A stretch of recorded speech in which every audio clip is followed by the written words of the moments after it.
মানবতাবিরোধী অপরাধে জামাত নেতা কামারুজ্জামানের রিভিউ আবেদন খারিজের পর কারাগারে স্বজনদের সাক্ষাৎ। আদেশে এখনো সই করেননি বিচারপতিরা, করতে পারেন মঙ্গলবার। কামারুজ্জামানের ফাঁসির রায় দ্রুত কার্যকরের দাবিতে শাহবাগের গণজাগরণ মঞ্চে বিক্ষোভ মিছিল যত দ্রুত সম্ভব কার্যকর করা হবে জানালেন আইনমন্ত্রী। বনানীতে ছোট ছেলে কোকোর কবর জিয়ারত করতে গিয়ে কান্নায় ভেঙে পড়লেন মা খালেদা জিয়া।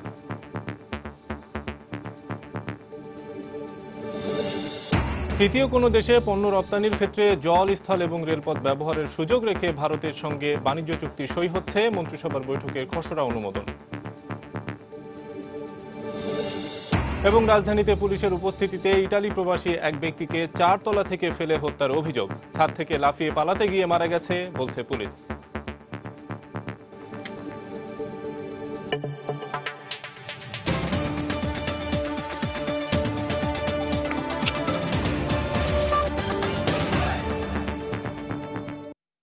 প্রবাসের সময়ে সঙ্গে আছি আমি শফিক মোহাম্মদ। জামায়াত নেতা কামারুজ্জামানের রিভিউ আবেদন খারিজের আদেশে এখনো সই করেননি বিচারপতিরা। মঙ্গলবার সই হওয়ার সম্ভাবনা রয়েছে। সুপ্রিম কোর্টের রেজিস্ট্রার জানিয়েছেন, লিখিত রায় হাতে পেলে পরবর্তী পদক্ষেপ নেওয়া হবে। এদিকে সোমবার সন্ধ্যায় কামারুজ্জামানের সঙ্গে কারাগারে দেখা করেছেন তার পরিবারের সদস্যরা। এর আগে সকালে ফাঁসির রায়ের বিরুদ্ধে কামারুজ্জামানের রিভিউ আবেদন খারিজ করে মৃত্যুদণ্ড বহাল রাখেন আপিল বিভাগ। আফজাল হোসেনের রিপোর্ট। মুক্তিযুদ্ধের সময় গণহত্যার দায়ে আলবদর নেতা কামারুজ্জামানের ফাঁসির দণ্ড রিভিউয়ের রায়ে বহাল থাকার পর ঢাকা কেন্দ্রীয় কারাগারে নিরাপত্তা ব্যবস্থা জোরদার করা হয়। এরপর কামারুজ্জামানের সাথে সাক্ষাতের জন্য তার পরিবারের কাছে চিঠি দেয় কারা কর্তৃপক্ষ। সোমবার বিকেলে সচিবালয়ে আইনমন্ত্রী জানিয়েছেন, যত দ্রুত সম্ভব মৃত্যুদণ্ড কার্যকর করা হবে। মাননীয় আপিল বিভাগ পরিষ্কার বলে দিয়েছেন যে জেল কোড অ্যাপ্লিকেবল হবে না। সেই ক্ষেত্রে জেল কোডের যে সময়সীমা বেঁধে দেওয়া হয়েছে সেই সব এই ব্যাপারে প্রযোজ্য না। যত শীঘ্র সম্ভব সেটা আমরা রায় কার্যকর করব। আর কারা কর্তৃপক্ষ জানিয়েছেন, রিভিউয়ের রায়ের কপি হাতে পেলেই পরবর্তী পদক্ষেপ নেওয়ার কথা। মহামান্য আদালতের আদেশ পাইনি, যার জন্য কার্যকর শুধু নয়, আমরা কোনো কার্যক্রমই থাকছি না। আইনি যত সুবিধা আছে, বিধিবিধান আছে, এগুলোকে অনুসরণ করেই আমরা আমাদের কার্যক্রম চালাবো। কারা কর্তৃপক্ষের চিঠি পেয়ে সন্ধ্যায় স্ত্রী, ছেলে মেয়ে সহ পরিবারের 12 জন সদস্য কারাগারে কামারুজ্জামানের সাথে দেখা করেছেন। যদিও এর আগে কামারুজ্জামানের সাথে দেখা করার অনুমতি চেয়ে কারা কর্তৃপক্ষের কাছে তার আইনজীবীরা আবেদন জানালেও অনুমতি পাননি। আইনজীবীদের সঙ্গে পরামর্শ করা ছাড়া উনি রাষ্ট্রপতির কাছে ক্ষমা চাইবেন কি চাইবেন না, এই বিষয়টি কিভাবে সিদ্ধান্ত নেবেন, জেল কর্তৃপক্ষ আমাদেরকে তার সঙ্গে দেখা করতে দেননি। এমন প্রেক্ষাপটে সোমবার সন্ধ্যায় সুপ্রিম কোর্টের রেজিস্ট্রার সৈয়দ আমিনুল ইসলাম গণমাধ্যমকে জানিয়েছেন, রিভিউয়ের রায়ে এখনো স্বাক্ষর করেননি সংশ্লিষ্ট 4 বিচারপতি। এর আগে সোমবার সকালে প্রধান বিচারপতি এস.কে. সিনহার নেতৃত্বে 4 সদস্যের বেঞ্চ রিভিউ আবেদনটি খারিজ করে দেন। এর রায়ের ফলে কামারুজ্জামানের মৃত্যুদণ্ডের সাজা বহাল থাকে। অ্যাটর্নি জেনারেল জানিয়েছেন, দোষ স্বীকার করে রাষ্ট্রপতির কাছে ক্ষমা চাওয়া ছাড়া কামারুজ্জামানের আর কোনো পথ খোলা নেই। উনি যদি মার্সি পিটিশন করেন, প্রাণ ভিক্ষা চান, সেই ক্ষেত্রে এটা রাষ্ট্রপতির এখতিয়ার, এবং রাষ্ট্রপতির কাছ থেকে যদি সেটা প্রত্যাখ্যাত হয় বা উনি যদি কোনো দরখাস্ত না করেন, তারপরেই ঠিক করা হবে কোন দিন তার এই দ্বন্দ্ব কার্যকর করা হবে। উচ্চ আদালতের এমন রায়ে সন্তোষ প্রকাশ করেছেন ট্রাইব্যুনালের প্রসিকিউটর এবং বিশিষ্টজনেরা। সোহাগপুরের গণহত্যা, এত নৃশংস গণহত্যা, সেই গণহত্যার বিচার এত বছর পরে একটা চূড়ান্ত রূপ পাইল। দেশবাসী আনন্দিত, আমি মনে করি মুক্তিযোদ্ধারা আনন্দিত, সবচেয়ে বেশি আনন্দিত সেই সোহাগপল্লীর বিধবারা। গত 3রা নভেম্বর আলবদরের এই নেতার মৃত্যুদণ্ড বহাল রাখেন আপিল বিভাগ, যা পূর্ণাঙ্গ আকারে প্রকাশিত হলে গত 19 ফেব্রুয়ারি কামারুজ্জামানের মৃত্যু পরোয়ানা কারাগারে পাঠায় আন্তর্জাতিক অপরাধ ট্রাইব্যুনাল 2। আফজাল হোসেন, সময় সংবাদ, ঢাকা। জামায়াত নেতা কামারুজ্জামানের মামলা দীর্ঘ শুনানি শেষে 2013 সালের 9 মে মানবতাবিরোধী 7টি অপরাধের মধ্যে 2টি অভিযোগ প্রমাণ হওয়ায় মৃত্যুদণ্ড দেন ট্রাইব্যুনাল 2। এবার দেখে নেওয়া যাক 71-এ কামারুজ্জামানের দ্বারা সংঘটিত অপরাধের আদ্যোপান্ত। 1971 সালে ইসলামী ছাত্র সংঘের বৃহত্তর ময়মনসিংহ জেলার সভাপতি ছিলেন জামায়াত নেতা কামারুজ্জামান। তার নেতৃত্বে আলবদর বাহিনী গঠন করে শেরপুর জেলার বিভিন্ন এলাকায় হত্যা, গণহত্যা, ধর্ষণ সহ মানবতাবিরোধী অপরাধ সংগঠিত করা হয়। কামারুজ্জামানের নেতৃত্বে 71-এর 25শে জুলাই শেরপুরের নালিতাবাড়ির সোহাগপুরে চালানো হয় গণহত্যা। 144 জনকে হত্যার পাশাপাশি ধর্ষণ করা হয় অসংখ্য মা বোনকে, যে গ্রাম বর্তমানে বিধবা পল্লী নামে এখনো পরিচিত। এখন আছে কুখ্যাত সে কামরুজ্জামান, সে এমন কোনো কাজ করে নাই যেটা দুঃখের সাথে বলতে হয় এটা মানুষ করতে পারে না, এটা অমানসিক। প্রয়াত সুরেন্দ্রমোহন সাহার একটা নয়নীবাজার একটা তার বাসা আছে, এই বাসা তো ফেরায় যায়।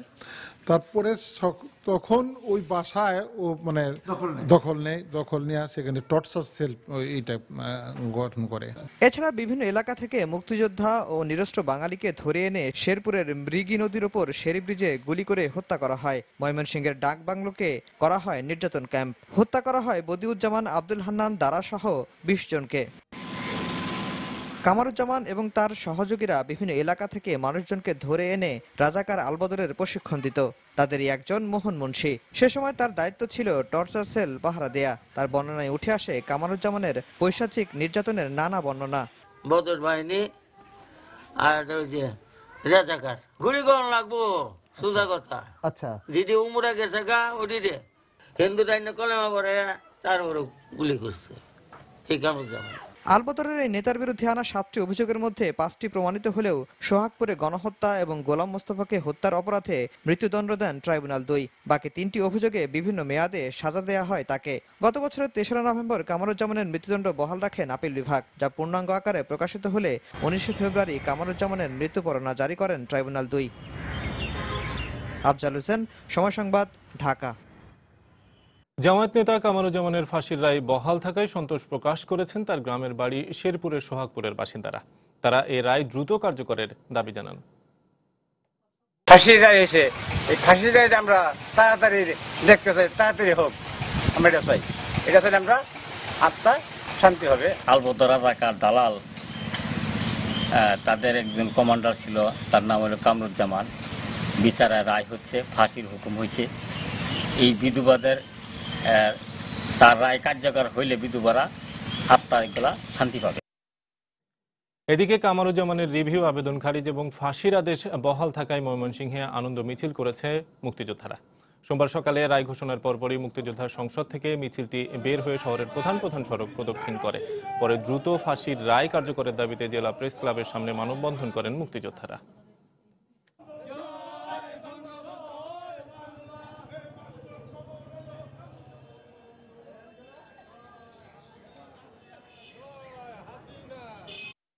জামায়াত নেতা কামারুজ্জামানের রিভিউ পিটিশনের চূড়ান্ত রায়কে স্বাগত জানিয়ে আওয়ামী লীগের প্রচার সম্পাদক হাসান মাহমুদ বলেছেন, প্রতিটি যুদ্ধাপরাধীর বিচার বাংলার মাটিতে হবে। জাতীয় প্রেস ক্লাবে সোমবার এক আলোচনা সভায় তিনি কথা বলেন। আমরা শুধু বিচার শুরু করিনি, বিচারের রায় হয়েছে, রায় কার্যকরও করা শুরু হয়েছে। আজকে কামরুজ্জামানের যুদ্ধাপরাধের বিরুদ্ধে তার যে রায় হয়েছিল সেই রায়ের রিভিউ পিটিশনের চূড়ান্ত রায় আজকে ঘোষিত হয়েছে। বাংলাদেশ আওয়ামী লীগের প্রচার সম্পাদক হিসাবে এবং বাংলাদেশের সমস্ত শান্তিকামী মানুষের, মুক্তিযুদ্ধের সপক্ষের সমস্ত শক্তি এবং সমর্থকদের পক্ষ থেকে আমরা এই রায়কে স্বাগত জানাই।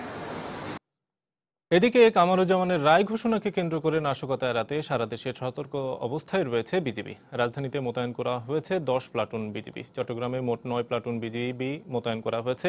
শহরে 3 প্লাটুন এবং জেলা জামায়াত শিবির অধ্যুষিত সীতাকুণ্ড, সাতকানিয়া এবং লোহাগড়ায় বাকি 6 প্লাটুন বিজিবি মোতায়েন করা হয়েছে। সেই সঙ্গে বিজিবির 4টি অস্থায়ী ক্যাম্পকে সতর্ক অবস্থায় রাখা হয়েছে। এর মধ্যে ঢাকা চট্টগ্রাম মহাসড়কের সীতাকুণ্ড মিরসরাই অংশে 3টি এবং চট্টগ্রাম কক্সবাজার মহাসড়কে একটি অস্থায়ী ক্যাম্প স্থাপন করা হয়েছে।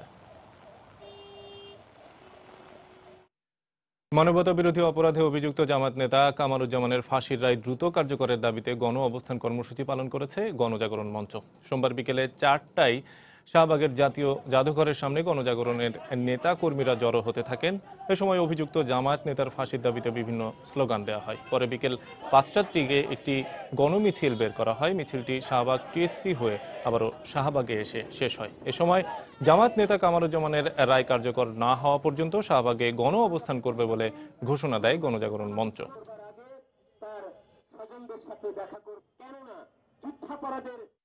যেহেতু ইতিমধ্যেই এই রাজাকার যথেষ্ট সময় পেয়েছে, বিভিন্নভাবে সুযোগ পেয়েছে। সুতরাং আর কাল বিলম্ব না করে অবিলম্বে এই রাজাকারের রায় কার্যকর করা হবে, সেটাই আমাদের প্রত্যাশা। এদিকে কামারুজ্জামানের মৃত্যুদণ্ড বহাল থাকায় সারা দেশে মঙ্গল এবং বুধবার হরতালের ডাক দিয়েছে জামায়াতে ইসলামী। বিএনপি চেয়ারপারসন বেগম খালেদা জিয়া তার ছোট ছেলে আরাফাত রহমান কোকোর কবর জিয়ারত করেছেন। সোমবার সন্ধ্যা 6টায় বেগম জিয়া বনানী কবরস্থানে যান। সেখানে তিনি তার ছেলে আত্মার মাগফিরাত কামনা করে মোনাজাত করেন। এ সময় তার সাথে দলীয় নেতাকর্মীরা ছাড়াও স্বজনরা উপস্থিত ছিলেন। গত 24 জানুয়ারি বাংলাদেশ সময় দুপুর 12:30টার দিকে মালয়েশিয়ার একটি হাসপাতালে চিকিৎসাধীন অবস্থায় মারা যান কোকো। এরপর 27 জানুয়ারি তার লাশ বাংলাদেশে নিয়ে আসা হয়। সামরিক কবরস্থানে অনুমতি না মেলায় আরাফাত রহমান কোকোর মরদেহ দাফন করা হয় ঢাকা উত্তর সিটি কর্পোরেশনের বনানী কবরস্থানে।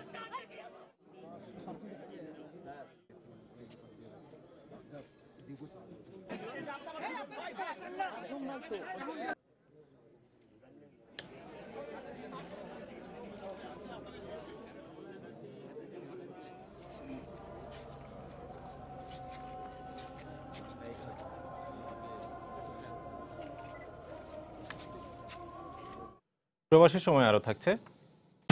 কালবৈশাখী ঝড়ে লন্ডভন্ড বগুড়ায় 12 উপজেলায় ক্ষতিগ্রস্ত পরিবারগুলো এখনো খোলা আকাশের নিচে, নেই খাবার পানীয়, স্বাভাবিক হয়নি বিদ্যুৎ সরবরাহ।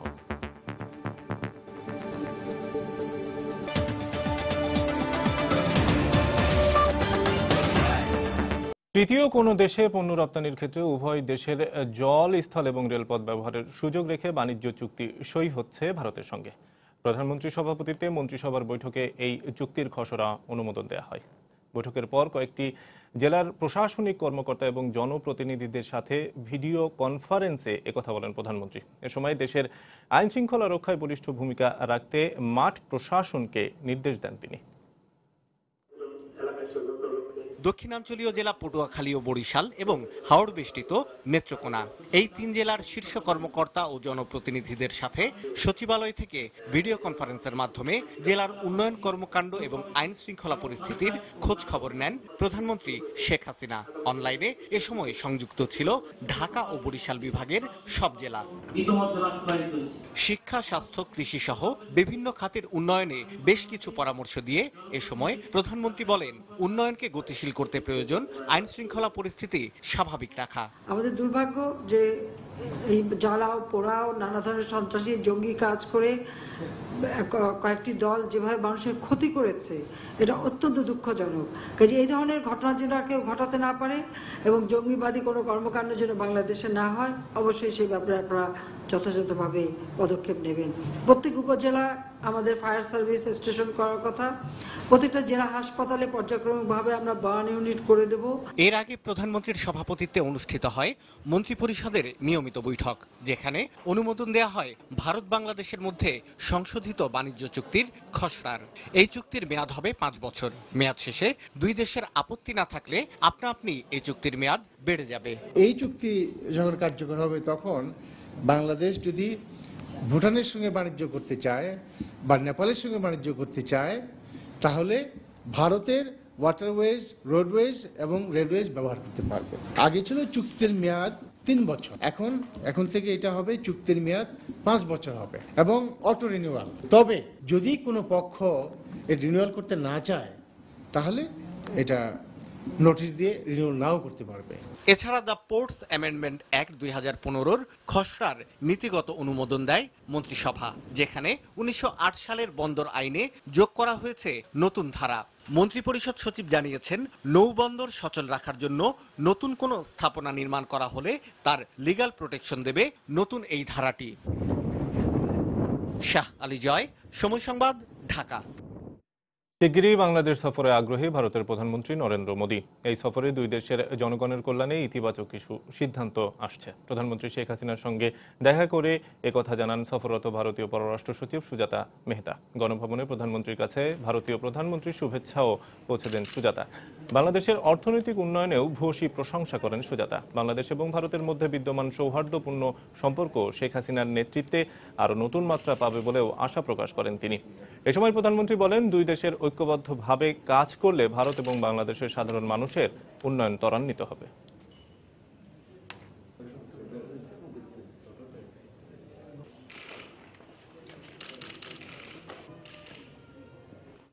জনপ্রশাসনে উপসচিব থেকে অতিরিক্ত সচিব পর্যায়ে 3 স্তরে আরও প্রায় 873 জন কর্মকর্তাকে পদোন্নতি দেওয়া হয়েছে। সোমবার রাতে জনপ্রশাসন মন্ত্রণালয় এই আদেশ জারি করেছে।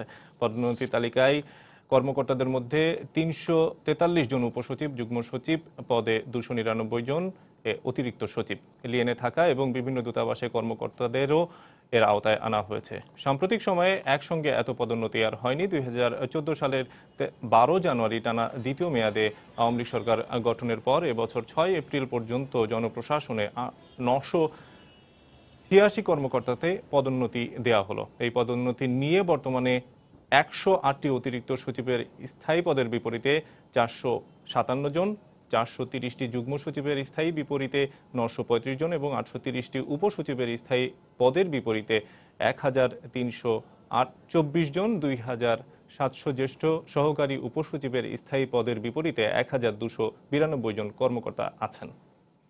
এবার প্রবাসের খবর। বাঙালির প্রাণের উৎসব পহেলা বৈশাখ, আর বৈশাখ উদযাপনকে ঘিরে প্রবাসেও নানা আয়োজনে রঙিন হয়েছে বাঙালি জীবন। নিউ ইয়র্কে রোববার ছুটির দিনে বৈশাখকে সামনে রেখে হয়ে গেল পিঠা উৎসব। কুইন্সের উড সাইডের কুইন্স প্যালেসে পিঠা উৎসব পরিণত হয় বাঙালির মিলন মেলায়। নিউ ইয়র্ক থেকে বিস্তারিত জানাচ্ছেন শিহাবুদ্দিন কিসলু। বৈশাখ আসতে আর মাত্র কটা দিন বাকি। এরই মধ্যে বৈশাখকে বরণ করে নিতে নানা আয়োজন শুরু হয়ে গেছে বাঙালিদের মধ্যে। দূরপ্রবাসেও বাঙালির প্রাণের উৎসব বৈশাখকে বরণ করে নিতে আয়োজনের শেষ নেই। নিউ ইয়র্কে বৈশাখকে ঘিরে প্রবাসী বাংলাদেশিরা রোববার উৎসবমুখর পরিবেশে উদযাপন করে বাঙালির ঐতিহ্যের পিঠা উৎসব। 12 ধরনের পিঠা আমরা বানাইছি, সব পিঠাই কম বেশি পছন্দ করতেছে, কিন্তু সবজি পিঠা, ঝাল পিঠা, পাকন পিঠা, সব বাঙালিরা এসে এখানে পিঠা খাচ্ছে, জিনিসপত্র দেখছে। পিঠা উৎসবে বাহারি সব পিঠার পসরা সাজিয়েছেন নারীরা। আর প্রবাসে দুষ্প্রাপ্য সব পিঠা পেয়ে দোকানগুলোতে ভিড় করেন ছোট বড় সবাই। সুদূর কানাডা থেকেও পিঠা উৎসবে যোগ দেন অনেকে। আমি কানাডা থেকে আসছি পিঠা উৎসবের জন্য নিউ ইয়র্কে। আমরা পিঠা, বিক্রমপুরের ঐতিহ্য পিঠা, ঢাকার ঐতিহ্য পিঠা আমরা এখানে দোকান দিচ্ছি। ভালো হচ্ছে। রকমারি পিঠা উৎসবের পাশাপাশি ছিল বাংলার ঐতিহ্যবাহী শাড়ি, সালোয়ার কামিজ, রেশমি চুড়ি আর মেহেদি আলপনার বাহার। প্রত্যাশার চেয়েও বেশি ক্রেতা দর্শনার্থীর সমাগমে লোকজ পিঠা উৎসব পরিণত হয় প্রবাসী বাঙালিদের মিলন মেলায়। পাশাপাশি ছিল সাংস্কৃতিক অনুষ্ঠানও।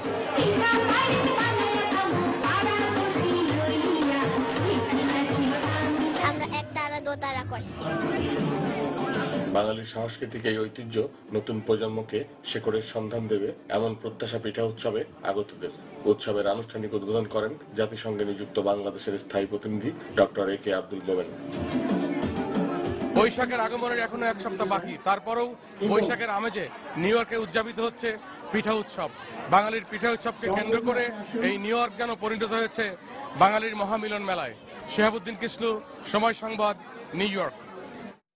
সংযুক্ত আরব আমিরাতে ব্যবসা এবং বিনিয়োগের সম্ভাবনা এবং সুযোগের ওপর মতবিনিময় করেছে প্রবাসী বাংলাদেশি ব্যবসায়ীরা। দেশটির আজমানে সোমবার এই সভা হয়। এতে প্রধান অতিথি ছিলেন বাণিজ্য মন্ত্রণালয়ের সিনিয়র সচিব হেদায়েতুল্লাহ আল মামুন। এতে প্রধান বক্তা ছিলেন দুবাই কনসুলেটর কনসাল জেনারেল মাসুদুর রহমান, প্রকৌশলী আব্দুল কুদ্দুসের সভাপতিত্বে এবং মোহাম্মদ ইসমাইল গনি চৌধুরীর সঞ্চালনায় অনুষ্ঠানে আরও উপস্থিত ছিলেন commercial councillor S M. Rafiq Ahmed, Shah Mohammad Tanvir, Abdul Alim, business councillor senior সহ সভাপতি আয়ুব আলী বাবুল প্রমুখ।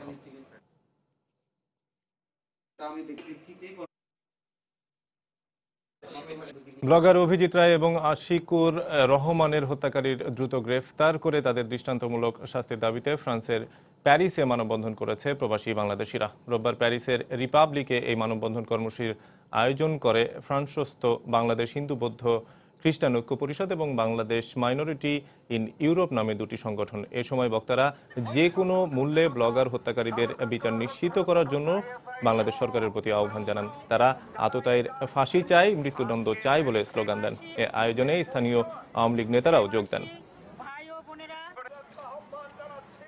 রাজধানীর ভাসান থেকে পুলিশের উপস্থিতিতে আনোয়ার দেওয়ান নামে ইটালি প্রবাসীকে 4 তলা থেকে ধাক্কা দিয়ে ফেলে হত্যার অভিযোগ উঠেছে।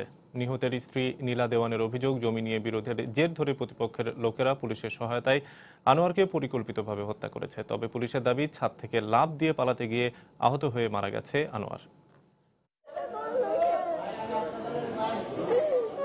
প্রবাসী স্বামী আনোয়ার দেওয়ানের সঙ্গে শিগগিরই 16 মাসের সন্তানকে নিয়ে ইতালি যাওয়ার স্বপ্ন বুনছিলেন স্ত্রী নীলা দেওয়ান। এক সকালের ঘটনা পাল্টে দিয়েছে সব। নীলার অভিযোগ, সম্পদ হাতিয়ে নিতে কিছু আত্মীয় পুলিশের উপস্থিতিতে আনোয়ারকে 4 তলা থেকে ধাক্কা দিয়ে ফেলে হত্যা করেছে। মাত্র বাবা ডাকছিস যে বাবা বাবা করে, ষড়যন্ত্র, পুরাটা ষড়যন্ত্র। আমার স্বামীর মাইরা ফেলাইছে ওরা সবাই। প্রত্যক্ষদর্শীরা জানান, সোমবার ফজরের নামাজের সময় স্থানীয় মসজিদের নামকরণ নিয়ে আনোয়ারের সাথে তার চাচাতো চাচা ইব্রাহিম দেওয়ানের হাতাহাতি হয়। আনোয়ারকে শায়েস্তা করতে ইব্রাহিম দেওয়ানের শতাধিক লোক পুলিশ নিয়ে হাজির হয় আনোয়ারের বাসায়। পুলিশ উপরে যাওয়ার ঘণ্টাখানেক পর 4 তলা থেকে আনোয়ারকে নিচে পড়তে দেখেন তারা। দপ করে শব্দ হয়েছে, পরে আমরা চিল্লানি দিছি, পরে দিয়ে আনার সেটা পড়ে গেছে। যারা ধাক্কা দিছে এইভাবে হাত দেখা গেছে। আনোয়ারের ফুফাতো বোন জানান, আহত অবস্থায় হাসপাতালে নেওয়ার সময় পেছন থেকে ধাক্কা খাওয়ার কথা বলেছেন আনোয়ার। আপনার কোনো ভয় নাই, আমরা নিরাপত্তা ভাবে নিয়ে যাবো। আল্লাহ কইতেছে কি তখন আমার পিছ দিয়ে ধাক্কা দিছে, ওই জ্বালানোর ওই সাইডে নিয়ে আমার ধাক্কা দিয়ে ফেলেছে। আমি তার পিছন দেখি নাই কেটা, এই কথাটা কইয়া পরে যে একটু পরে মারা গেল। তবে ভাসানটেক থানার ওসি এবং জেএসআই এর নেতৃত্বে পুলিশ আনোয়ারের বাসায় গিয়েছিল। তিনি বলছেন অন্য কথা। আমার অফিসাররা ওখানে অবস্থান করাকালেই সে বলতেছে যে প্রসাব করতে যাবে। সে প্রসাব করার কথা বলে সে বের হয়ে ছাদের উপরে উঠছে। এর মধ্যেই শুনে যে নিচে লাফ দিছে। পরিস্থিতি টেকেল করার জন্য আমি নিচে আসছি। নিচে আসার পরে আমি এই ঘটনা শুনলাম যে এরকম পড়ে গেছে। এখন কিভাবে পড়ছে ভাই এটা আমি সঠিক বলতে পারবো না। ওই টাইনা নিয়ে ওরা যাইতেছে ওর মধ্যে, আর পুলিশ বলতেছে আপনার হাজবেন্ডকে আমি নিচে ইয়ার মধ্যে মাইকের মধ্যে উঠাই দিব, ওরে বাসায় আমি আমার থানার মধ্যে নিয়ে যাবো, হেফাজতে নিব, এটা বলছে রাজাউল ভাই বলছে। এটা আনোয়ার দেওয়ানের মৃত্যু নিয়ে যে রহস্য তৈরি হয়েছে তা উন্মোচন করতে নিরপেক্ষ তদন্তের দাবি জানিয়েছে এলাকাবাসী। ওমর ফারুক, সময় সংবাদ, ঢাকা। পারিবারিক কলহের জের ধরে রাজশাহীতে বড় ভাই এবং বোন খুন হয়েছে। এই ঘটনায় অন্তত আহত হয়েছেন 5 জন। এদিকে হত্যাকাণ্ডে জড়িত সন্দেহে ছোট ভাই তারিকুল ইসলামকে আটক করেছে পুলিশ। নিহতের স্বজনরা জানায়, কাদিরগঞ্জ এলাকার একটি বাসায় থাকতেন ভাই বোন সাদিকুল ইসলাম এবং কল্পনা। রোববার রাত 3টার দিকে হঠাৎ বাসায় ঢুকে তাদের এলোপাথারি কোপাতে থাকে ছোট ভাই তারিকুল ইসলাম। এতে ঘটনাস্থলেই সাদিকুল ইসলাম এবং কল্পনা মারা যায়। এ সময় সে আরও কয়েকজনকে ছুরিকাঘাত করে। এতে অন্তত 5 জন আহত হয়। আহতদের রাজশাহী মেডিকেল কলেজ হাসপাতালে ভর্তি করা হয়েছে। এ ঘটনায় তরিকুল ইসলামও আহত হয়। বর্তমানে সে পুলিশি হেফাজতে চিকিৎসাধীন আছে। জমি নিয়ে বিরোধের জের ধরেই এই ঘটনা ঘটেছে বলে ধারণা করেছে নিহতের স্বজনরা।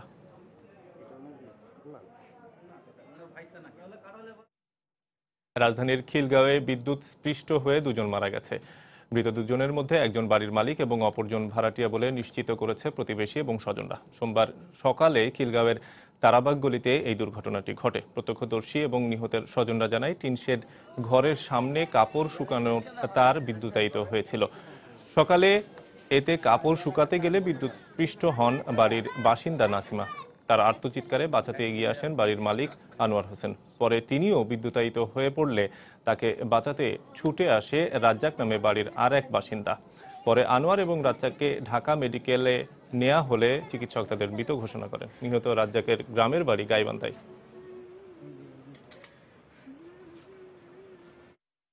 ভাড়াটা দেখতে পাই, পরে চিল্লাইতেছে যে আগুন লাগছে কারেন্টে আগুন লাগছে, আপনারা মেন সুইচ অফ করেন। পরে এটা শোনার পরে ঘুমে থেকে লাভ দিয়ে উঠে গেছে মেন সুইচটা অফ করার জন্য। তো দেখে হেডে না, যেটা অফ করতে গেছে হেডে না। পরে দেখে বাইরে থম্ব থেকে কারেন্ট ওই যে এর মধ্যে রাত 3 হয়ে গেছে রশির মধ্যে কাপড় উদ্যানে তারে ধরে লেছে। ধরে নেওয়ার পরে ওই ঘরে রাজ্জাক যে ছেলেটা মারা গেছে, ওই ছেলেটারে ওই ঘর থেকে লাভ দেওয়ার সাথে সাথে এই গুণাটা পেঁচাইয়া মানে গলায় পড়ে গেছে। এই গুণাটা তো কারেনি পুরো, এই পড়ে যাওয়ার লাগলো এবার। তারপরে বাড়ির আবার দৌড়ে যাইয়ে এই জায়গায় পড়ে এই তারটা পেঁচাই গেছে। কুষ্টিয়ায় কাল বৈশাখী আর ভারী শিলাবৃষ্টিতে মারা গেছে 3 জন। বিধ্বস্ত হয়েছে বহু কাঁচা ঘরবাড়ি। এছাড়া শিলাবৃষ্টিতে মাঠের ফসলের ব্যাপক ক্ষতি হয়েছে। বিভিন্ন এলাকায় বিচ্ছিন্ন রয়েছে বিদ্যুৎ সংযোগ। এই অবস্থায় ক্ষতিগ্রস্তরা পুনর্বাসন নিয়ে চিন্তিত হলেও দ্রুত সহায়তা দেওয়ার আশ্বাস দিলেন স্থানীয় সংসদ সদস্য।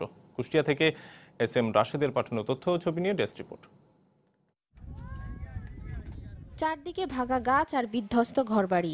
শেষ সম্বলটুকু হারিয়ে মানুষগুলোর চোখে মুখে শুধুই হাহাকার। একদিকে কালবৈশাখী ঝড়ের তাণ্ডব, অন্যদিকে ভারী শিলার আঘাত। রীতিমতো বিধ্বস্ত হয়ে গেছে গোটা সদর, মিরপুর ও দৌলতপুর উপজেলা।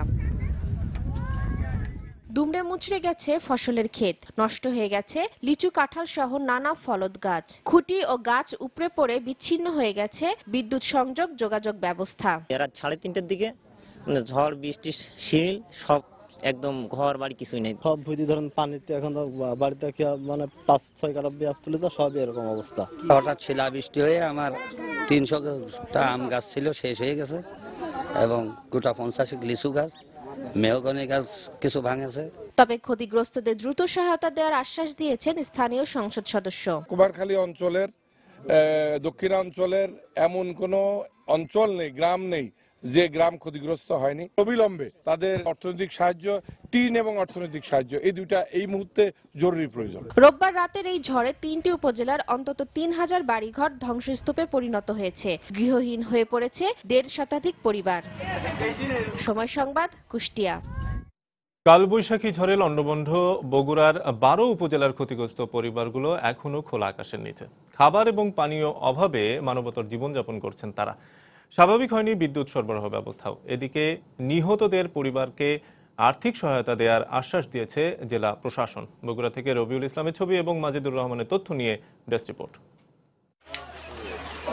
প্রচণ্ড কালবৈশাখী ঝড়ের দুদিন পরেও বিপর্যস্ত অবস্থায় রয়েছে বগুড়ার বিভিন্ন প্রান্ত। ঝড়ে ভেঙে পড়েছে বাড়িঘর, বিদ্যুতের খুঁটি, ক্ষতিগ্রস্ত হয়েছে গাছপালা, ফসলি জমি। বিপর্যস্ত পরিবারের অনেকে এখনো খোলা আকাশের নিচে দিন কাটাচ্ছেন। নেই খাবার, রয়েছে বিশুদ্ধ পানির সংকটও।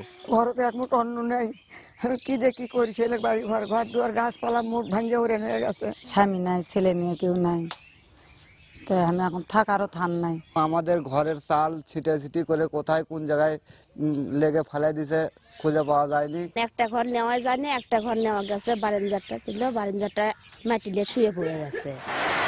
এদিকে গ্রামের পাশাপাশি ঝড়ের তাণ্ডবে এখনো লণ্ডভণ্ড হয়ে আছে জেলা শহরও। রাস্তার বিলবোর্ড ভেঙে পড়ে কিংবা বিদ্যুতের ট্রান্সফরমার বিকল হয়ে শহরবাসীর দুর্ভোগ চরমে। কারেন্ট নাই, আমাদের লেখাপড়ার খুব ক্ষতি হচ্ছে। কারেন্ট একবারই নাই, মানে একদম বিচ্ছিন্ন। আমার ঝড় এসে আমার ঘর বাড়ি সবকিছু একবারে ভাঙে তছনছ হয়ে গেছে। অন্যদিকে শহরের বিভিন্ন স্থানে বিদ্যুৎ সরবরাহ করা গেলেও উপজেলাগুলোতে বিদ্যুৎ পৌঁছাতে আরো 2-1 দিন সময় লাগবে বলে জানিয়েছে সংশ্লিষ্ট বিভাগ। 70% এলাকা বিদ্যুৎ সরবরাহ কাল রাতের মধ্যে চালু করছি। বাকি এলাকার বিদ্যুৎ সরবরাহ আমরা আশা করি আজকের মধ্যে মোটামুটি সম্পন্ন করতে পারবো। পিডিবির যে এলাকাগুলো সেই এলাকাগুলো। পল্লী বিদ্যুতেরটা ওদের কথা আমি বলতে পারবো না। এদিকে নিহত প্রতিটি পরিবারকে জেলা প্রশাসনের পক্ষ থেকে 20,000 করে টাকা দেওয়া হয়েছে। 10টি উপজেলায় 50 মেট্রিক টন খয়রাতি চাল বিতরণের নিমিত্ত বরাদ্দ প্রদান করা হয়েছে এবং নিড অ্যাসেসমেন্টের ভিত্তিতে আরও বরাদ্দ প্রদান করা হবে। জেলা প্রশাসনের তথ্য মতে ঝড়ে মোট ক্ষতিগ্রস্ত পরিবারের সংখ্যা 91,894টি ও বাড়িঘর ভেঙে গেছে 98,968টি। ক্ষতিগ্রস্ত হয়েছে 4,000 হেক্টর জমির ফসল। সময় সংবাদ, বগুড়া। নির্বাচন কমিশনাররা সমন্বিতভাবেই সিটি নির্বাচনের সকল বিষয়ে সিদ্ধান্ত নিচ্ছেন বলে জানিয়েছেন নির্বাচন কমিশনার মোহাম্মদ শাহনেওয়াজ। এদিকে 11, 12 এবং 13 এপ্রিল আসন্ন 3 সিটি নির্বাচনের প্রার্থীদের সঙ্গে মতবিনিময় করবে কমিশন। সোমবার দুপুরে রাজধানীর আগারগাঁওয়ে নির্বাচন কমিশন সচিবালয়ে সাংবাদিকদের সঙ্গে কথা বলেন নির্বাচন কমিশনার শাহনেওয়াজ। 3টা সিটি কর্পোরেশন নির্বাচন হচ্ছে, সেখানকার যারা প্রতিদ্বন্দ্বী প্রার্থী আছে তারা এবং নির্বাচনে যারা অংশগ্রহণ করবে আইন শৃঙ্খলা বাহিনী অথবা অন্যান্য যারা আছে সবার সাথে আমরা মত বিনিময় করব। 11 তারিখে চিটাগং উত্তরটা হয়তো 12 তারিখে এবং ঢাকা দক্ষিণটা হয়তো 13 তারিখে আমরা করব। সিইসি সহ আমরা 5 জন কমিশনার একত্রে বসে সমস্ত কিছু সিদ্ধান্ত গ্রহণ করি, আমরা সমন্বয় সাধন করি, সব কাজ করছি। বিএনপি নেতা আব্দুল আওয়াল মিন্টুর মনোনয়নপত্র বাতিল হওয়ার বিরুদ্ধে করা রিট আবেদন খারিজ করে দিয়েছেন হাইকোর্ট। সোমবার দুপুরে মিন্টুর আইনজীবী মাহবুবউদ্দিন খোকন শুনানি শেষে সাংবাদিকদের বলেন, পরবর্তীতে মিন্টুর সঙ্গে আলোচনা করে আপিল বিভাগে যাওয়ার কথা চিন্তা করবেন তারা।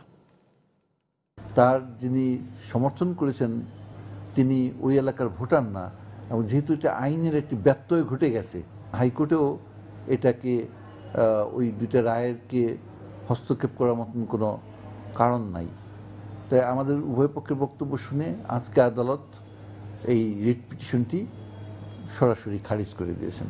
আব্দুল আমির সাহেবের সঙ্গে কথা বলবো, আমরা কথা বলে হয়তো যদি উনি যেতে চান তাহলে অবশ্যই আগামীকাল পরশুর মধ্যে আমরা উচ্চ আদালতে যাব। ঢাকা উত্তর সিটি কর্পোরেশনের সব অবৈধ বিলবোর্ড সরিয়ে নিতে 7 দিনের সময় দেওয়া হয়েছে। সোমবার বিকেলে উত্তর সিটি কর্পোরেশনের এক জরুরি সভায় এই সিদ্ধান্ত নেওয়া হয়। সভায় বিলবোর্ড স্থাপনকারী বিভিন্ন প্রতিষ্ঠান এবং সংস্থার প্রতিনিধি এবং উত্তর সিটি কর্পোরেশনের ঊর্ধ্বতন কর্মকর্তারা উপস্থিত ছিলেন। সিটি কর্পোরেশনের অনুমতি ছাড়া বিলবোর্ড স্থাপন না করতে বিভিন্ন সরকারি সংস্থা এবং হোল্ডিং মালিকদের অনুরোধ জানানো হয়। এছাড়া কালবৈশাখী ঝড়ের এই মৌসুমে সব বিলবোর্ডের অবকাঠামোগত ত্রুটি দ্রুত সময়ের মধ্যে মেরামতের নির্দেশ দেওয়া হয়।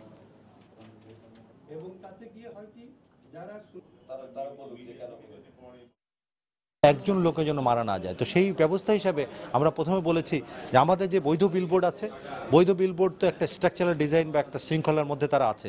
আমরা প্রতিটা বিলবোর্ড 600 স্কোয়ার ফিটের বেশি হবে না। যত বড় বিলবোর্ড হবে তত বেশি সে বাতাস কাটবে এবং সেটা পড়ে যাওয়ার সম্ভাবনা বেশি থাকবে। 7 দিন সময় ওনারা নিয়েছেন, ওনারা বলেছেন যে ওনারাও আমাদেরকে সাহায্য করবেন অপসারণের জন্য। দেশের বাইরের খবর। ইয়েমেনের এডেনে হাউথি বিদ্রোহী এবং প্রেসিডেন্ট হাদি সমর্থকদের মধ্যে লড়াই অব্যাহত থাকায় ত্রাণ সহায়তা হুমকির মধ্যে পড়েছে। এর আগে আন্তর্জাতিক সাহায্য সংস্থা রেড ক্রসকে ইয়েমেনে প্রবেশের অনুমতি দেয় সৌদি আরব। রেড ক্রস জানায়, সৌদির অনুমতি পাওয়ার পর ত্রাণ দেওয়ার পাশাপাশি বিশেষজ্ঞ চিকিৎসকদের একটি দলকে পাঠানোর কথা ছিল যুদ্ধবিধ্বস্ত এডেনে। অচিরেই রাজধানীর সানায় 2টি ত্রাণ সরবরাহকারী বিমান পাঠানো হবে বলেও জানায় তারা। তবে লড়াইয়ের তীব্রতা বাড়তে থাকায় তা কঠিন হয়ে পড়েছে। রোববার হাউথি বিদ্রোহী এবং প্রেসিডেন্ট হাদি সমর্থকদের সংঘর্ষে অন্তত 47 জন নিহত হয়েছে। বিদ্যুৎ এবং পানি সরবরাহ বন্ধ হয়ে যাওয়ার ফলে দুর্বিষহ দিন পার করছে সাধারণ মানুষ। সৌদি জোটের অব্যাহত হামলার মধ্যেই এডেনের আরও বেশ কিছু অঞ্চল নিয়ন্ত্রণে নেয়ার দাবি করে তারা। এদিকে ভারত নতুন করে 225 জন নাগরিককে সংঘাতপূর্ণ ইয়েমেন থেকে দেশে ফিরিয়ে এনেছে।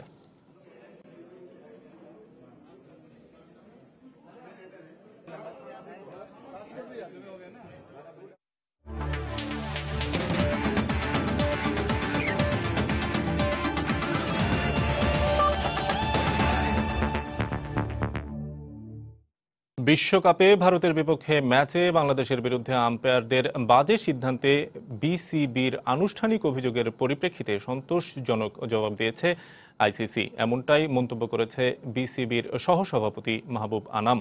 এছাড়া শ্রীনিবাসন এবং মুস্তফা কামালের সাম্প্রতিক আলোচিত বিতর্ক জুনে ভারত ক্রিকেট দলের বাংলাদেশ সফরে কোনো প্রভাব ফেলবে না বলেও মন্তব্য করেন তিনি। আমি বলেছি সুসমাধা পেয়েছি আমরা, সুতরাং আমি মনে করি যে এটার ব্যাপারে আর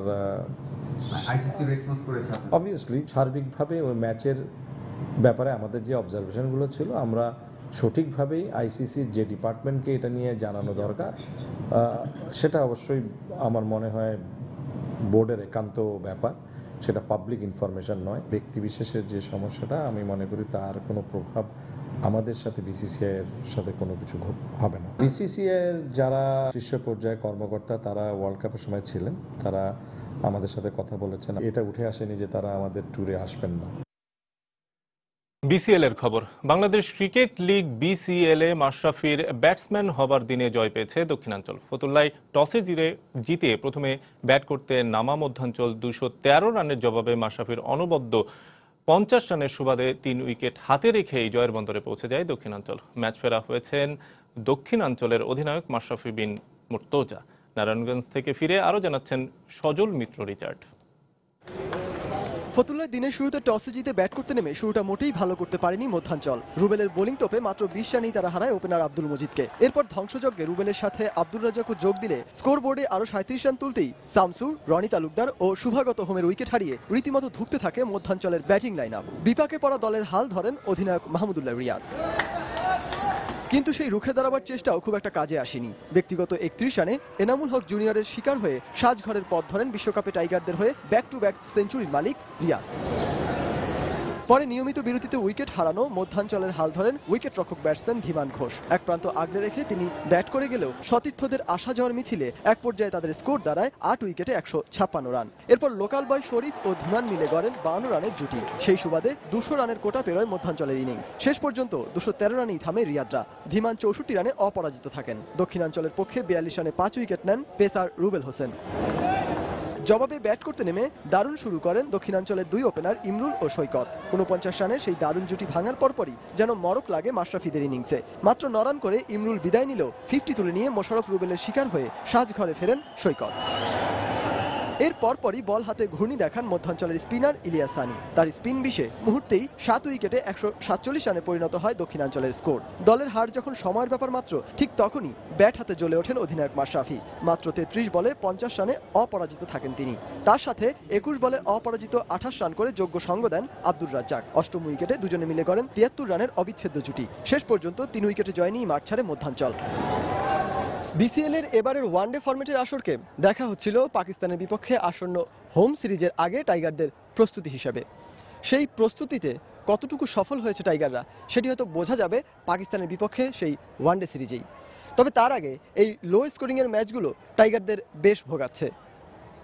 ফতুল্লার খান সাহেব ওসমান আলী স্টেডিয়াম থেকে সজল মিত্র, রিচার্ড, সময় সংবাদ, নারায়ণগঞ্জ। এ পর্যায়ে শীর্ষ সংবাদ জানিয়ে দিচ্ছে আরেকবার। মানবতা বিরোধী অপরাধে জামাত নেতা কামারুজ্জামানের রিভিউ আবেদনের খারিজের পর কারাগারের স্বজনদের সাক্ষাৎ। আদেশে এখনো সই করেননি বিচারপতিরা, করতে পারেন মঙ্গলবার। কামারুজ্জামানের ফাঁসির রায় দ্রুত কার্যকরের দাবিতে শাহবাগের গণজাগরণ মঞ্চের বিক্ষোভ মিছিল যত দ্রুত সম্ভব কার্যকর করা হবে জানালেন আইনমন্ত্রী। বনানীতে ছোট ছেলে কোকুর কবর জিয়ারত করতে গিয়ে কান্নায় ভেঙে পড়লেন মা খালেদা জিয়া।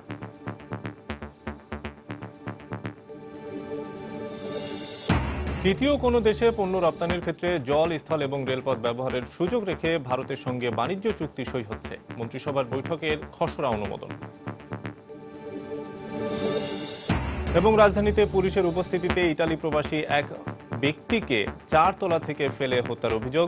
ছাদ থেকে লাফিয়ে পালাতে গিয়ে মারা গেছে বলে জানিয়েছে পুলিশ। এই ছিল প্রবাসের সময়। যে কোনো খবর পেতে ভিজিট করুন সময়নিউজ.tv। যে কোনো রবি এবং সিরিজেল নম্বর থেকে সময় সংবাদের খবর, অনুষ্ঠান সূচি জানতে এবং যে কোনো তথ্য সময় সংবাদকে জানাতে ডায়াল করুন 16242 নম্বরে। এছাড়া এইমাত্র পাওয়া খবর আপনার মোবাইলে পেতে SMS করুন *BN লিখে পাঠিয়ে দিন 16242 নম্বরে। আর সঙ্গে থাকুন সময়।